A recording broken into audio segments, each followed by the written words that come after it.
bisa menghapus kesalahan. Jadi agama ini selalu datang bawa solusi. Oke, semua manusia kulubani Adam khotoun, semua potensi salah. Al-insan makhluk khoto apa? Tapi Nabi ngasih solusinya. Wa'at bi isayyatal hasanata tamhuha. Atau kalau di Quran innal hasanat yuzhibnas sayyi'at. Dan ini membantu kita, menguatkan kita. Bahkan ada beberapa riwayat yang mangqala lewat dakhalal jannah, terus macam-macam bahwa inzana wa insaraqa macam. Bukan pernah kita tidak pernah mensyariatkan hal-hal yang buruk, pasti tidak pernah. Tapi jangan pula yang pernah buruk kemudian ditutup pintu tobatnya, tidak seperti itu agama. Pintu tobat tetap maftuh sampai matahari terbit dari barat. Terus niki kula maos teng kitab kula niki kersane niki seksine ben loro. Niki ya amang takkan maca mulya sumu banu seben ya ben barokah. Ya mulya sumu banu seben. Ya sumu banu. Benar. Bismillahirrahmanirrahim. Qala Musa yaz'umu banu Israila anni akramu 'ala Allah wa hadha akramu 'ala Allah minni. Zada al-Umawi fi riwayatihi walau kana hadha wahdahu hana 'alayya. Walakin ma'ahu ummatuhu wa hum afdalul umami 'inda Allah wa fi riwayati Abi Ubaidah. Terus ini Wa qala Jibril hadha Musa qultu wa man yu'atibu. Qala yu'atibu rabbahu fika qultu wa yarfa'u sawtahu 'ala rabbih. قال إن الله قد عرف له حدته وفي حديث ابن مسعود عند الحارث وأبي يعلى والبزار وسمعت صوتا وتذمرا فسألت جبريل فقال هذا موسى قلت على من تذمره قال على ربه قلت على ربه قال إنه يعرف ذلك منه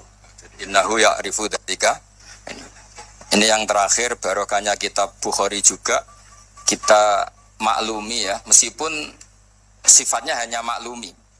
Kalau ada orang satpam, maca satpam sholat, petugas SPBU ketika dengan seragam SPBU gini apa? Sholat. Meskipun kita yakin berpakaian ahsanil ahwal, kados jubah, amamah itu sunnat, kita yakin seyakin-yakinnya. Tapi barokahnya Imam Bukhari, kemudian kita tahu bahwa komunitas kita, pantasnya penjaga SPBU maca piye, penjaga Indomaret itu macak piye, satpam pantasnya macak piye. Terus ketika kalau sholat itu piye. Ini saya beri contoh. Bismillahirrahmanirrahim. Ini halaman 75 di bab sholat kitab Bukhari juz 1. Haddatsana Ahmad bin Yunus, haddatsana Asim bin Muhammad, haddatsani Waqid bin Muhammad an Muhammad bin Munkadir qol shalla Jabirun fi izarin qad aqadahu min qibali qafahu wa siyabuhu mawdu'atun alal misjab. Qala lahu qailun tusalli fi izarin wahid qal innama sanatu dzalikal yarani ahmaku misluk wa aina makana lahu saubani ala ahdi Rasulillah sallallahu alaihi wasallam. Jadi Jabir itu salat sarungan tok, ora klambenan, ora nganggo kethu, ora nganggo popo, kak sarungan tok ditalekno gulune. Lah era tabi'in wis salate wis resmi-resmi. Lho jenengan sahabat kok salat ngoten. Ben wong koyo kowe roh, nak salat ngene iki wis sah. Nah barokahnya itu kita ngerti auratul rajul itu kayak apa? Andai kan tidak ada peristiwa itu, maka pakaian yang dipakai Nabi dan sahabat dikira syarat sahnya sholat. Sehingga semuanya harus seragam seperti itu. Tapi barokahnya pernah ada sholat seperti itu, kita tahu mana auratul rajul yang harus ditutup ketika sholat. Itu ya barokahnya riwayatnya Imam Bukhari. Terus beliau meriwayatkan qalat Ummu Hani iltahafan Nabi sallallahu alaihi wasallam bisaubin wa khalafa baina tarafaihi ala atikaihi. Terus ini ada riwayat lagi an Umar bin Abi Salamah annahu an-nabiyya yusalli fi thawbin wahid fi baiti Ummi Salamah qad alqa tarafaihi ala atikaihi. Oke, jadi kita sepakat salat yang baik pakai ahsanis siyab, pakai formal, tapi tetap ada standar siapapun boleh sholat dengan pakaian yang asal nutupi aurat. Barokahnya ada riwayat seperti itu. Lagi-lagi riwayat ini berkah sekali. Makanya kalau matur nuwun sangat hormat adat-adat para habaib yang selalu khataman Bukhari, adat-adat kita yang selalu baca kitab-kitab madaih, kitab-kitab semuanya kita harus syukur, semuanya itu mengawal mazhab ahli sunnah wal jamaah. Dan saya baca seperti ini, kenapa saya bawa kitabnya, biar yang punya kitab bisa nyari di kitab masing-masing.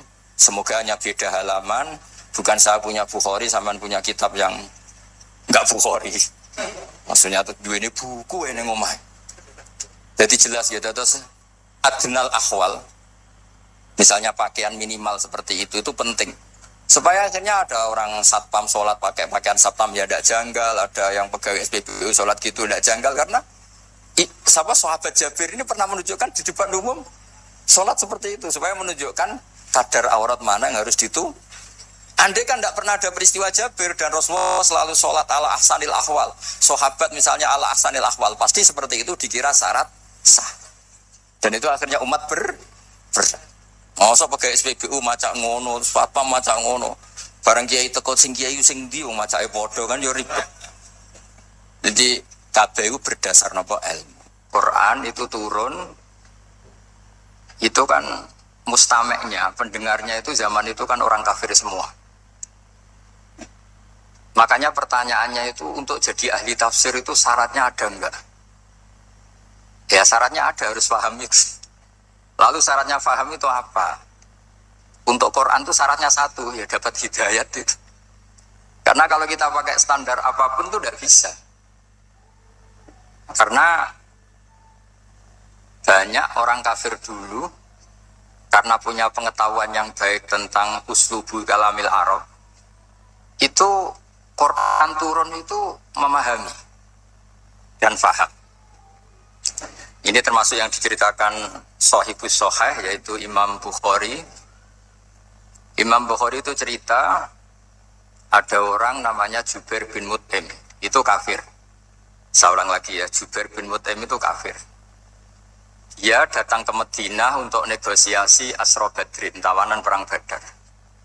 Delalah, pas itu Rasulullah SAW memimpin sholat maghrib, baca surat Wattur wa kitabim mastur fi raqim mansyur. Si Jubair ini mendengarkan itu kok enak. Nah dia mulai argumentasi kekafirannya terganggu, logika kekafirannya terganggu. Itu ketika Allah mulai mempertanyakan am khuliqu min ghairi syai'in. Kalau kalian merasa Tuhan, kamu itu merasa hidup tanpa pencipta. Ya sudah, kalau kalian merasa Tuhan sebagai subjek, sebagai aktor sejarah, kalian harus khuliqu min ghairi syai'in. Manusia itu diciptakan tanpa pencipta. Atau amhumul khaliqun, atau kalian memang pencipta. Lalu kalau kalian pencipta, pertanyaannya Allah, am khalaqus samawati wal ard, apa kalian semua atau mereka yang kafir itu pencipta langit dan bumi? Terus bala yuqinun, pasti mereka tidak pernah berpikir sebagai pencipta langit dan bumi. Walhasil ketika surat itu selesai dibaca, Jubair bin Mut'im langsung menemui Rasulullah SAW. Terus dia masuk Islam. Ya, terus dia masuk apa? Islam. Ini bukti bahwa Quran itu bisa difahami orang kafir dan bisa menjadi sababul hidayah. Sebab itu saya pastikan jika Quran itu dikaji orang non-muslim dengan niat belajar, itu harus diberi hak. Wa in ahadum minal musyrikina stajaroka fa'ajirhu hatta yasma'a kalam Allah summa ablihu ma'amana. Jika ada orang kafir minta akad aman supaya dia bisa belajar Quran, harus diberi hak. Karena awal-awal Quran itu saking fasohahnya, saking jameknya, saking jelasnya, bahkan aslama Umar mergo bistimaihi atau bisamaihi ayat Al-Quran. Wakadzalika aslama Jubair bin Mut'im juga ketika mendengar ayat Quran. Pertanyaannya kan, dia ketika mendengar itu muslim apa masih kafir? Masih apa? Kafir. Dan aslama setelah mendengarkan ayat apa? Quran. Ini nanti saya terangkan secara logika mukjizatnya. Terus ini sekaligus pamit kalian pengurus Menoro juga, utamanya Pak Najib, ya Haji Najib. Saya akan suasananya ngaji seperti ini dan insya Allah selalu pakai Bukhari di bab Fadhilul Quran atau Mukjizatul Quran. Nanti setelah niki do ngopi mulai uteke itu merap. Ning Jawa iku ribet. Niki cara disiplin ngaji ku wis kriminal. Kok ana kopi ana ngaji, mesti wong eling kopi sih. Sajane cara disiplin ngaji ku kriminal. Tapi wong iki boten disiplin dadi dimpun. Kula waca guys. Bismillahirrahmanirrahim. Ini cerita Islamnya Jubair bin Mut'im. Yes, di Bukhari saya juz 3 halaman 193, kalau di Fathul Bari juz 9 halaman 583. Ini nanti ngaji sampai jam 3. Jadi kalau jam 3 top. Kok yang kita sampean seneng nganti jam 3. Nah, kita ora paham nggih, seperempat jam. Nggih, haddatsana al-Humaydi, haddatsana Sufyan, qala nggih qala haddatsuni 'ani Zuhri an Muhammad bin Jubair bin Mut'im an abihi. Qala sami'tu an-nabiyya sallallahu alaihi wasallam yaqra'u fil maghrib bit-tur. Falamma balagha hadhil ayat am khuliqu min ghairi syai'in am humul khaliqun. Terus am khalaqus samawati wal ardh bal la yuqinun. Am indahum khazainu rabbika am humul musaytirun. Kada qalbi ayatiron. Kada meh-meh apa qalbi ati ingsun iku ayatiro yang to terbang apa qalbi. Hampir hatiku itu hilang, nyaliku sebagai orang kafir itu hilang karena argumentasi saya kalah. Kalah itu ya kalah. Jadi karena Allah itu sangat rasional. Saya berkali-kali kalau ngaji bilang Allah itu zat paling fair, paling kalau boleh dibahasakan tuh ngajak kita sangat-sangat rasional. Saya berkali-kali ngaji bilang untuk menafikan Tuhan selain Allah itu Allah cara nantang itu sederhana sekali. Qul ara'aytum ma tad'una min dunillah aruni madza khalaqu minal ardi am lahum syirkun fis samawati. Kalau kalian punya Tuhan selain saya, kata Allah tidak apa-apa. Asal yang kamu tuhankan itu punya reputasi lah. Ketika aku bangun langit itu ya urun-urun tau apa. Melok gawe langit ora, urun semen ora, kok melok jadi pangeran piye. Jadi aruni. Yang kamu pertuhankan Fir'aun Namrud ketika aku bikin bumi itu di mana? Kan enggak ikut. Tahu-tahu lahir di bumi, tahu-tahu sebagai Tuhan. Ini apa-apaan itu. Jadi aruni madza khalaqu minal ardi am lahum syirkun fis sama. Jadi kalau kata Allah, ini yang pikirannya Jubair bin Mut'im, enggak apa-apa kamu tuhankan selain saya kata Allah, tapi am khalaqus samawati wal ardh. Apa Lata Uzza Hubal punya reputasi menciptakan langit bumi? Enggak kan bala yuqinun. Lalu Namrud, Fir'aun dan sebagainya am khuliqu min ghairi syai'in. Apa mereka itu lahir sendiri tanpa pencipta? Enggak juga kan? Logika-logika itulah yang menjadikan Jubair bin Mut'im, Sayyidina Umar, Khalid bin Walid, banyak yang menjadi masuk apa? Tapi logika yang dibangun Quran ini kita sudah mulai lupa. Karena tadi surat iki kasihate ngene, sakake Quran. Waqiah mari duwe ra'at nyepet nawang mati kan sudah kasihate itu sudah. Jadi bayan arah mati diwacana surat napa? Ra'at. Dia lupa secara fikih itu hukumnya gimana itu? Apa qatil enggak? Ada orang mau mati, tidak mati-mati. Kamu bacakan ro'at langsung mati. Ini pembacanya ini kotil apa enggak? Ini harus dibahsul masail di Masjid Menara. Karena sebelum dibacakan ro'at itu enggak mati-mati. Setelah dibacakan, mati. Ini kategorinya itu kotlun ambil khotok apa khotok sibul khotok apa. Jadi Quran itu menjadi hilang mukjizatnya kalau kita terus ngomong kasiat. Waqiah, pari di duwe. Ro'at, dapat nolong apa? Mati. Terus surat Baqarah itu mari tolak napa? Apa terkenalin? Tolak santet ya? Ya sebetulnya enggak apa-apa tapi yo sakake Qur'ane lah, jangan ya tetap fungsi dasar Quran ya baru napa? Ayat. Mungkin kalau terangkan. Di sini kata qalbi ayatira. Kalau wasil tegene Fathul Bari. Ka'annahu inzi'ajun inda sama ihadil ayat atau inda sima ihadil ayat. Kalau mau dua kali karena kalau sampai di guru yang macane simak, guruku mau simak kusbak sama istawajo pengindo inda sama ihadil ayat untuk inda sima ihadil ayat lifahmihi makna ma'rifatihi bima tantum manathu fafahima al-hujjata fastadrokaha bilati fitobih wadhalika min qawlihi am khuliku min ghairi syai'in Bisa terus sampai amkhuliku al-makna amkhuliku min ghairi khaliqin. Wa dzalika la yajuzu. Terus li'anna ma la wujuda lahu kaifa yakhluq. Wa idza batalal wajhani qamatil hujjatu alaihim bi anna lahum khaliqan.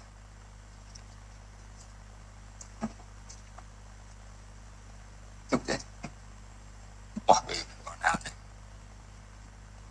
Jadi kegiatan. Lah semula orang ngrungokno ora notomik pokoknya.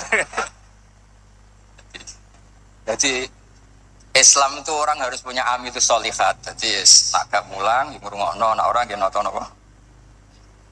Islam itu gampang. Begini kalau terangno nggih. Mboten sing sampean kulino argumentasi Quran.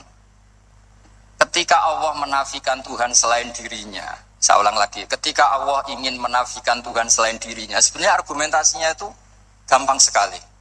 Kita tahu di awal juz 6 misalnya qul ara'aitum ma tad'una min dunillah, ara'aitum di tafsir-tafsir akhbiruni. Coba saya kasih tahu ara'aitum di mana apa? Akhbiruni. Coba kasih tahu saya. Kalau mereka itu Tuhan, apa reputasinya? Aruni, tunjukkan ke saya. Madza khalaqu minal ardi. Ketika aku menciptakan bumi itu mereka urun apa? Fir'aun lahir di bumi, Namrud di bumi, Nabi Isa di bumi. Semua yang kamu Tuhan kan lahir di bumi. Lalu ketika bumi diciptakan, kontribusi mereka itu apa? Mbok kalau yang merasa jadi Tuhan tuh mbok yo gawe lah urun. Gampangane iku yo wong iku ana kualifikasine. Nek dadi kiai iku yo tau mutolaah. Tahu ngaji bafael macam-macam lah soalnya. Nah jadi wong sugih itu syaratnya ya diwarisan atau pekerja keras kan kabeh ono syarat. Maksud jadi pangeran tanpa kualifikasi, jadi presiden yang menang di pemilu ini. Ini jadi Tuhan kok tidak punya reputasi aruni madza khalaqu minal ardi am lahum syirkun fis sama. Kok jadi Tuhannya bumi ya reputasinya menciptakan bumi. Lah Jubair bin Mut'im itu orang kafir, saya ulang lagi orang kafir. Terus Allah membombardir dengan argumentasi am khalaqus samawati wal ard. Yang kamu tuhankan apa menciptakan langit bumi? Am khuliqu min ghairi syai'in, apa yang kamu tuhankan itu wujud begitu saja tanpa pencipta. Wes pokoknya dibombardir gitu. Sampai beliau tidak kuat akhirnya matur Rasulullah asyhadu alla ilaha illallah wa annaka rasul. Jadi dulu itu mukjizatnya Quran itu orang kafir saja tahu. Saking dahsyatnya, logika yang dibangun itu saking dahsyat. Dan itu murni argumentasi ilmiah, bukan jimat, mboten. Terus diwaca sakmene ambek poso, mboten enten ngoten riyen. Yes, pokoknya memang ilmiah. Saya punya sekian contoh. Sampean boleh nggak percaya, tapi kebangetan arep. Dulu di antara sifatnya Rasulullah, saya sering ya kadang-kadang ya kepengen emosi lah, wong dikandani pangeran kok angel ra karuan. Tapi dulu para nabi itu disifati Allah qad ja'atkum bayyinatum mir rabbikum. Orang-orang kafir dulu disalahkan Allah karena sudah ada bayinah. Bayinah itu kebenaran yang ketok welo-welo, begitu jelas. Sehingga Allah ketika mensifati kekasihnya yaitu Rasulullah SAW, itu status yang ditonjolkan Allah itu apa? Lam yakunil ladzina kafaru min ahlil kitab wal musyrikin namun fakina hatta ta'tiyahumul rabbayina. Itu siapa? Rasulun minallah yatslu suhufam mutahhar. Orang kafir yang ngotot terhadap kekafirannya, baik ahli kitab maupun orang musyrik, itu tidak akan tercerabut dari akar kekafiran sehingga datanglah bayinah. Bayinah itu kejelasan yang benar welo-welo. Siapa itu? Rasulun minallah yatslu suhufam. Nah, benar welo-welo itu karena argumentasinya dibenturkan. Saya ulang lagi, dibenturkan. Saya beri sekian contoh argumentasi yang dibenturkan.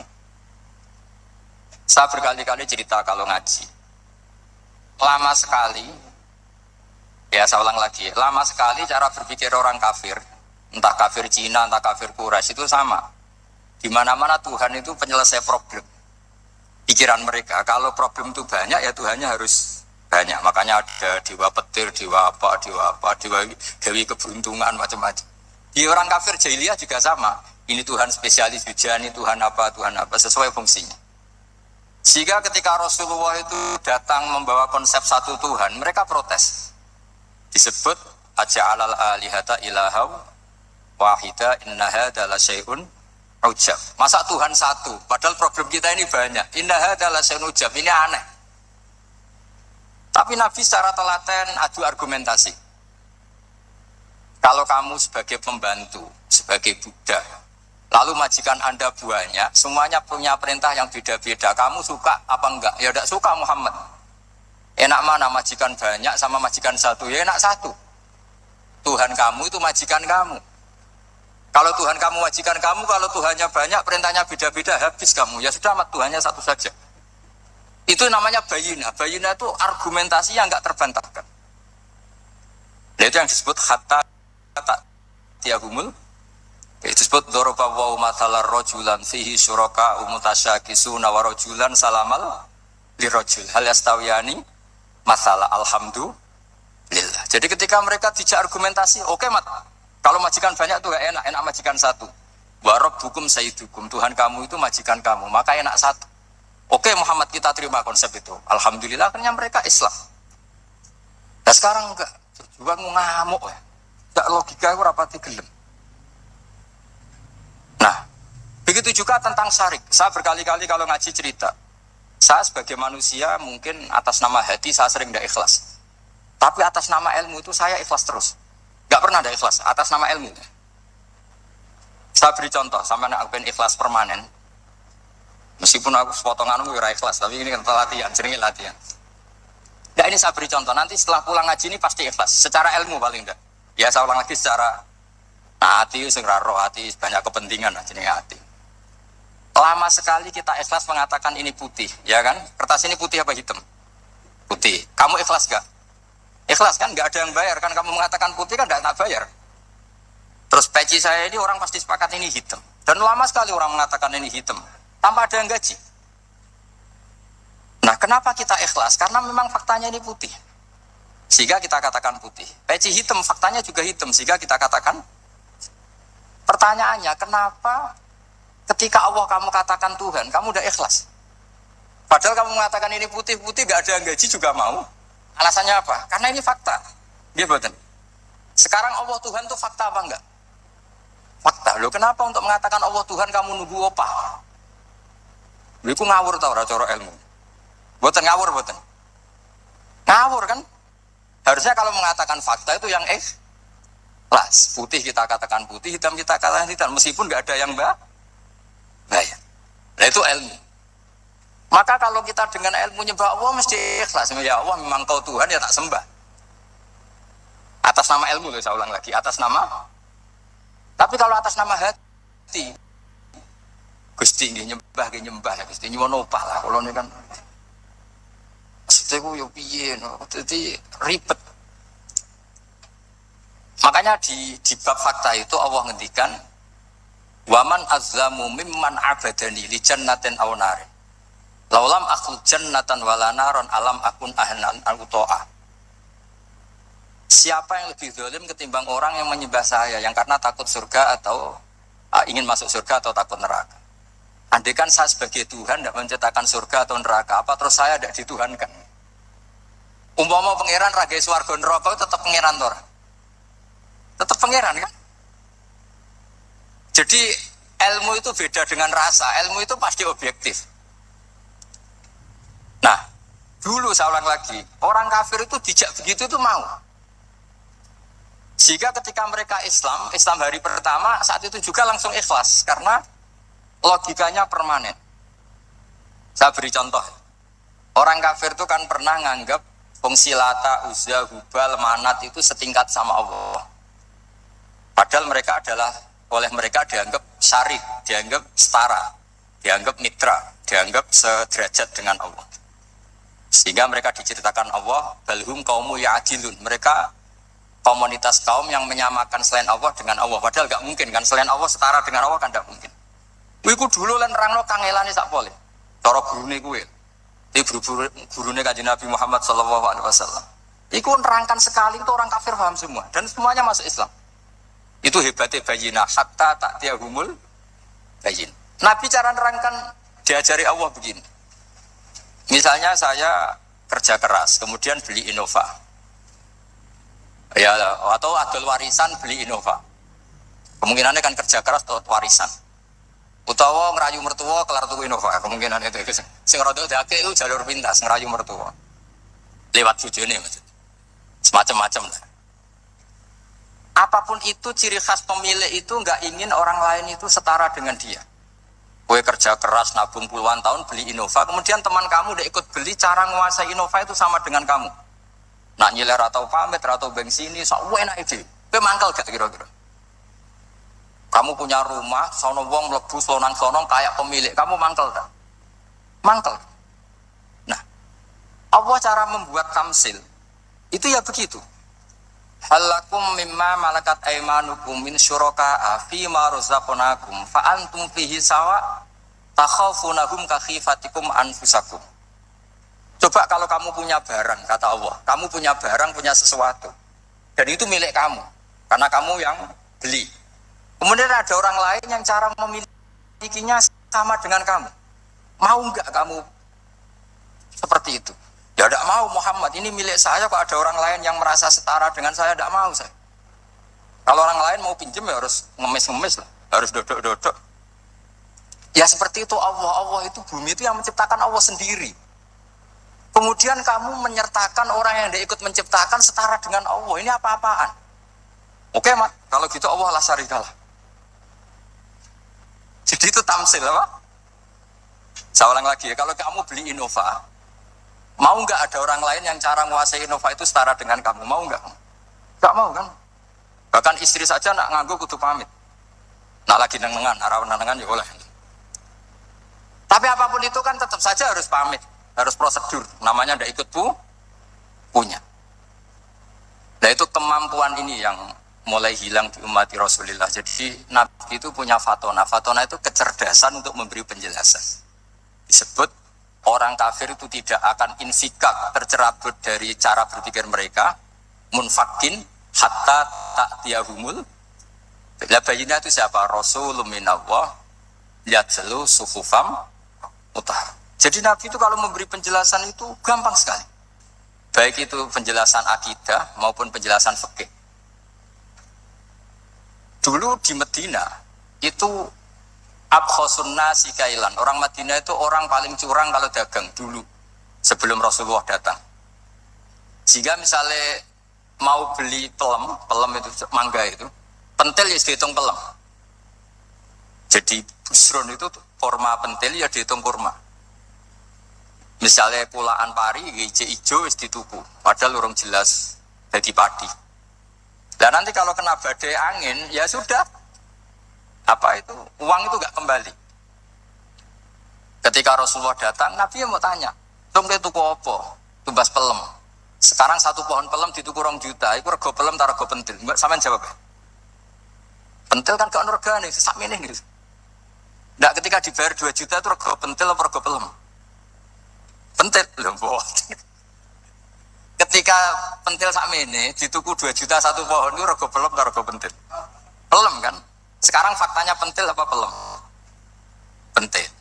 Makanya Nabi terus tanya, "Qul ara'aitum in mana'allahu as-samrah fa bima yastakhilu ahadukum mala akhi."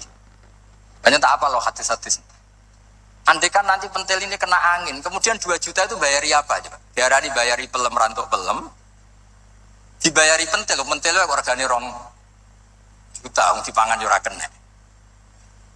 Akhirnya orang Medina sadar betapa buruknya sistem perdagangan mereka. Wong pentil kok diregani 2 juta. Semenjak itu ada fikih boleh jual pentil itu ba'da budui sholahiyah, setelah jelas-jelas jadi pelem.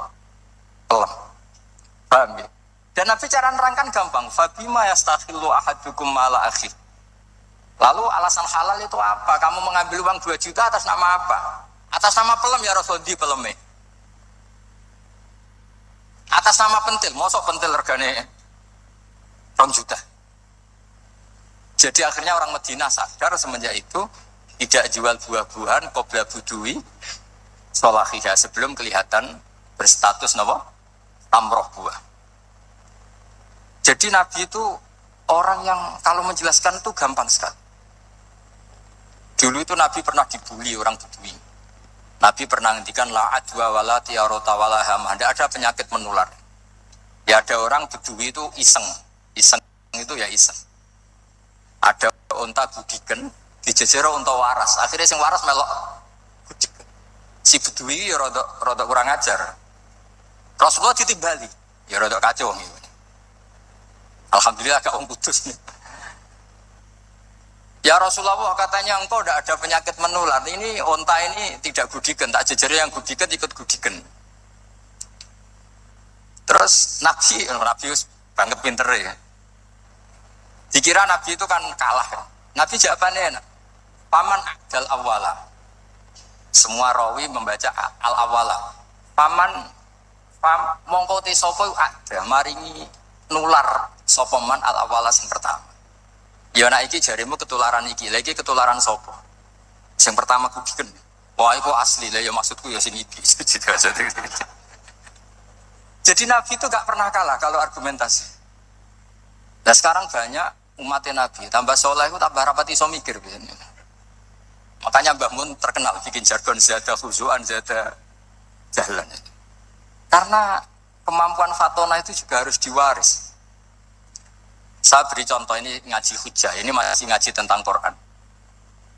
Biar kamu tahu kualitas Quran itu mukjiz betul. Ini tak bacakan dua kitab yang permanen itu Bukhari. Saya bawa Ushul Fiqh yang dikarang Abu Bakar Al-Baqilani, gurunya Imam Haromen. Jadi mbah gurunya Imam Ghazali. Imam Ghazali ngaji Imam Haromen. Imam Haromen ngaji namanya Syekh Abu Bakar Al-Baqilani. Itu orang top, orang terkenal sekali. Itu ngarang kitab namanya Ijazul Quran, itu yang dipakai hampir semua ulama itu. Saya pernah belajar itu pas musim haji. Saking sakralnya kitab itu tak baca berkali-kali pas musim haji, Ijazul Quran.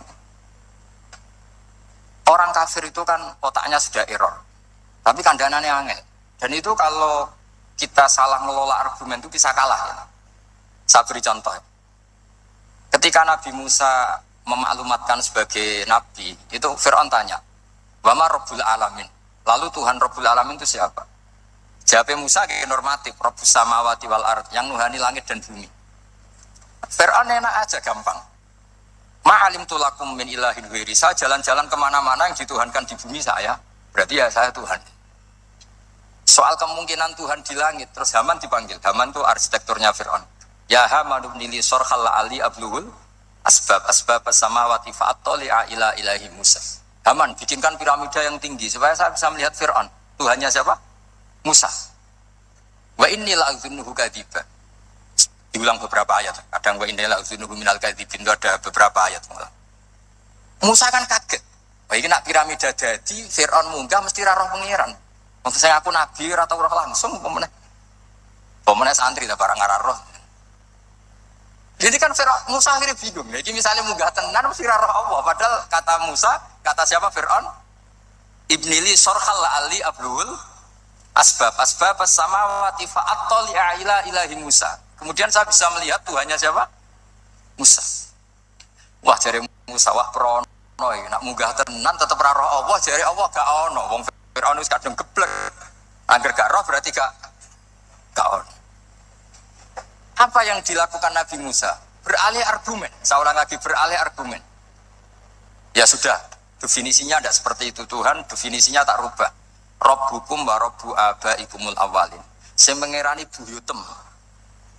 Wah, itu langsung sak majelis baru itu iman. Wah, ini nak Fir'aun pangeran, buyut-buyutnya rano pangeran. Karena pangerannya datang terlambat. Ini aneh, pangeran isik buyutnya piye? Wong buyute ra pangeran kok putune pangeran. Akhirnya Fir'aun langsung cara Jawa asemane wah entek. Nah, makanya kalau Syekh Nawawi ngendikan, kalau debat kok wis muring-muring wis ra ilmiah. Makanya terus Fir'aun la aj'alannaka minal masjunin, tak penjara we. Dia sudah ada ilmiah lagi. Ketika Rabbus samawati wal ardi, Fir'aun masih berusaha ilmiah. Saya kemana-mana dituhankan fil ardi, maksudnya di bumi.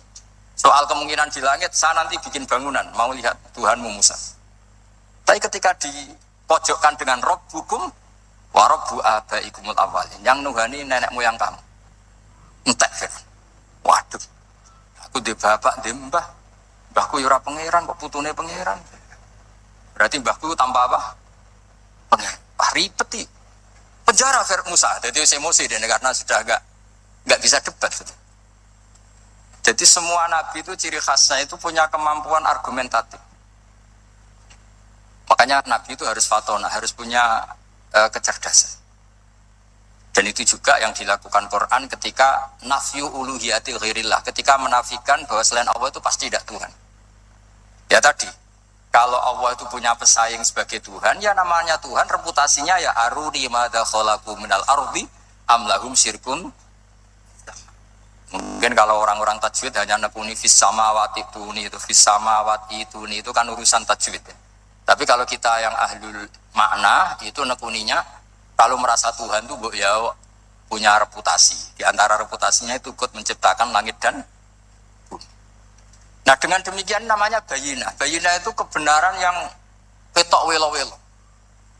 Sehingga orang kafir itu tidak bisa berbantah-bantahan lagi. Dan ini disebut lam yakunil ladzina kafaru min ahlil kitab wal musyrikina munfakina hatta ta'tiyahumul bayinah. Bayinah itu siapa? Rasulun minallah yatlu suhufam. Makanya orang kafir dulu itu matur nuwun tenan mbek Islam. Mergo qad ja'atkum bayyinatum mir rabbikum. Bayinah itu harus ada. Makanya kita sekarang harus sesering mungkin bikin bayinah. Misalnya begini, saya ini kan kiai. Kiai itu kan untuk menunjukkan bahwa yang paling membahagiakan itu sholat. Ya tersiksa kita itu kita kalau tidak sholat, kita tidak sholat. Ono kiai kok tersiksa ra di duwe, iku ora pati kiai. Mergo berarti ora dadekno salat tu himmah. Nah caranya gimana? Kita latih. Kita latih misalnya begini tak. Sampean tak latih, nak ra kiai. Nak sampean ora paham berarti ra kiai. Kudu paham. Nak paham berarti wis kiai. Suatu saat nanti kita di mahsyar itu kan perilaku kita disuting Allah, direkam. Video kamu itu direkam. Pas direkam gue munis duit untuk duit girang, untuk bojo girang, untuk yang duniawi itu girang. Bareng bar sholat biasa-biasa wae. Terus kita takoki pangeran, dong bar sholat biasa wae, bareng untuk duit kok girang. Penting di duit mbek sholat. Mau sini wong, misalnya ketemu pangeran ngoten kan di sini. Beda dengan Rasulullah. Rasulullah itu anggar radi sumpek nonton mloko ngator ngidul ngaron ngidul sampai ngendikan arifna ya Bilal tolong saya kasih istirahat ya Bilal. Ketika Bilal datang ngetuk pintu ya Rasulullah as-sholat nanti terus sopan karena mau ketemu kekasihnya. Makanya ngendikan wa qurratu aini bis sholat sopan jenenge bis sholat itu sopan.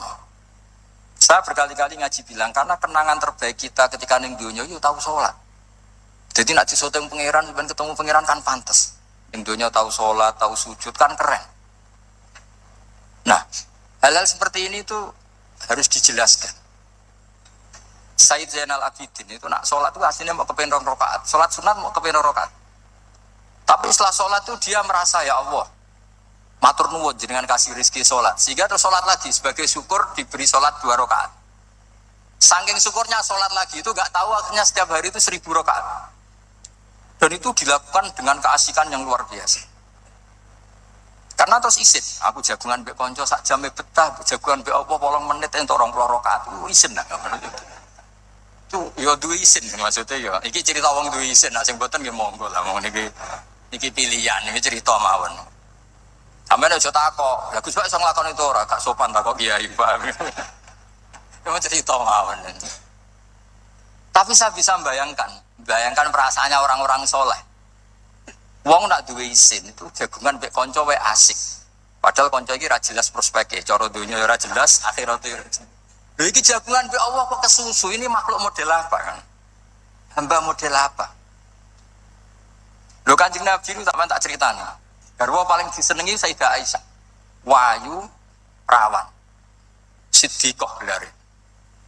Ini ku Sayyidah Aisyah saking kepinginnya dikumpuli Nabi niku nak Nabi sholat malam niku turun ning ngarepe. Ya turun ning ngarep Nabi ku mboten gaya kok sampeyan dinggon sholat khusus mboten nggih salate nggih tenggene gen sarine. Jane kan kadang kaji-kaji sugih ana ruang sholat.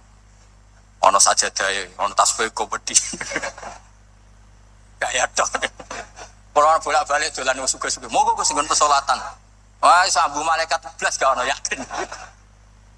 Sekaya tok ya. Aku elek-elek yo gawa Quran mampu lah, ana malaikat ora mampu. Potongane wis blas. Nabi ku mboten nggih sederhana sing didamel qiyamul lail nggih sing teng kamare Sayyidah Aisyah niku.